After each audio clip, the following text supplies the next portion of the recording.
Magandang umaga po sa inyong lahat. Ito po muli si Paring Bert sa ating Kapet Pandasal. Alam nyo, hindi ko na malayan, 4 na taon din po pala tayong nagkasama sa programang ito.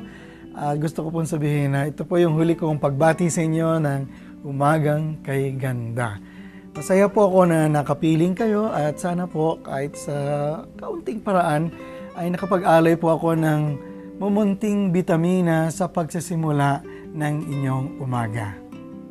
Gusto ko lamang po magpasalamat sa lahat po ng mga bumati sa akin sa jeepney, sa taxi, sa pier, sa may airport po. Akala ko nakalimutan ko lang sila, kundi yung pala nanonood po sila sa TV. Maraming salamat po. Katunayan, sa inyo ko kinukuha yung ating mga sinasabi dito. Yung mga leksyon tungkol sa payong, sa tsinelas, sa butil ng mais, sa punong kahoy. Lahat po yan ay nakuha ko rin sa pagmamasid sa ating mga kababayan. Pero meron po akong dagdag. Ang alam ko po, ang Diyos ay nagsasalita sa pamamagitan ng mga karaniwang bagay sa ating paligid, mesa man dyan, silya o kape at tinapay.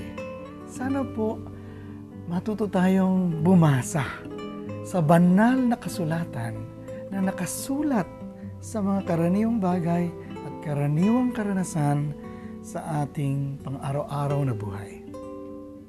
Panginoon, sa pagtatapos po ng aking programa dito, kinakaharap ko po ang maraming trabaho. Sana basbasan po ninyo ito.